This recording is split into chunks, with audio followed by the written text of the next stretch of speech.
Mga sir o mga ma'am, maayong adlaw ninyong tanan. Nanapog ko'y bagong nadiskubrihan ba. Actually, dugay na mag-unta kini nga mga informations, pero gusto na lang ko ba nga i-emphasize ang punto sa dugay na diskubrihan o nya pagka man nadiskubrihan na pud karon og balik og mas milalom ang ato ang pagsabot mahitungod sa kasaysayan ang kamatuoran nga din gitudlo ni Kristo diha sa iyahang gitawag og simbahan. Ako ang gigunita din ni mga sir ug mga ma'am kining The New Book of Knowledge, volume 16, page 287. Abi ninyo, actually nga to ang ginagamit ang ginatuan ni kiniramag yung sa ibabaw. The history of the Roman Catholic Church began in Rome in Jerusalem almost 2,000 years ago. Nga sa Picas column, Jesus founded the church and that church is the Roman Catholic Church. So karon ang tawag ining nahitabo naapa di ay sa ubos ang gisulti o gipamulong sa maong gitawag og libro. Sabi gipamulong dinhi, the earliest written record of the church, what church? The Roman Catholic Church. Again, the earliest written record of the church, the Roman Catholic Church, is the New Testament, a collection of books composed by the apostles of Jesus or their disciples. The four Gospels contains the message preached by the apostles in written form. They relate the story of Jesus from his birth to his death and his resurrection and ascension into heaven. Jesus founded the church to carry his message of salvation to all men. And sa ubos din ni the Acts of the Apostles, the 14 letters of St. Paul's o katong mga Catholic epistles. So, tanan di ang libro sa Bagong Testamento, ang mga writer ni ana mga Katoliko.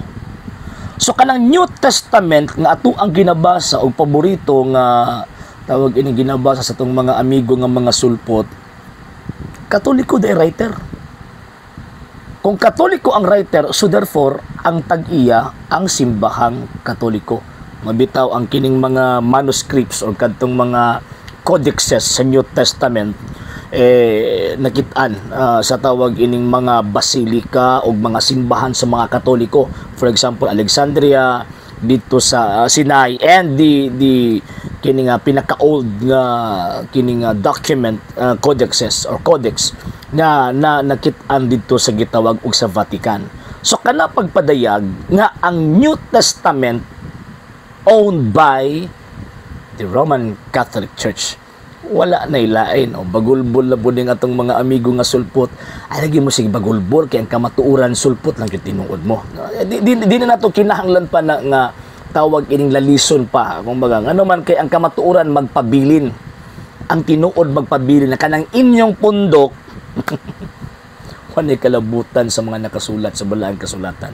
Naman kay ang mga writer sa New Testament mga Katoliko, so therefore ang ginapunting nila nga church, ang simbahang Katoliko, ang ginapunting nila nga hierarchy, refer ka na sa hierarchy simbahang Katoliko, o ang scripture nga ilahang tawag ining gisulat gipanag-iyahan sa mga Katoliko og baon na karon nga naa ng bag-ong testamento. So mao na gani nga tong mga higala nga mga sulpot isip-isip kay malagingon nga tug-anan lang mo sa inyong pastoy og binutbot mo lang ang inyong pangunahuna mahiluan gyud in taon. Kaya nagtuo magid mo nga ang tinuod ang gisulti sa inyong pastoy tinuod, di ba? Pero ang tinuod na balis grasya mo ana kung sige mong tuwan ninyo mga pastoy. Sigurado magyud lang may connection kang Kristo. Kung may connection kang Kristo asa man napaingon dadon nila? Imposible man naglangit kay wa magwa may connection kang Kristo. Sigurado gyud kabuo na mo kaso magpaingon.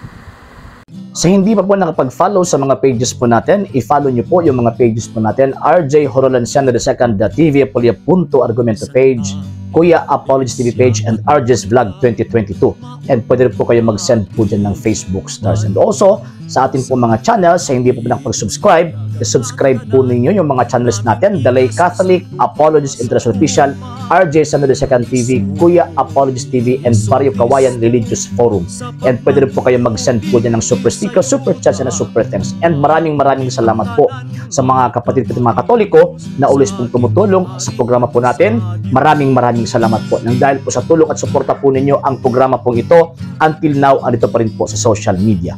And until now din po, nangangailangan pa rin po tayo sa tulong at suporta po ninyo dahil wala po kami magagawa rito mga sir, mga ma'am, kung wala po yung tulong at suporta po ninyo. Sa gusto pong tumulong, sa gusto pong sumuporta, pwede po ninyong ipadala ang tulong at suporta po ninyo sa pamamagitan po ng ating mga account numbers dyan po sa ating pong screen.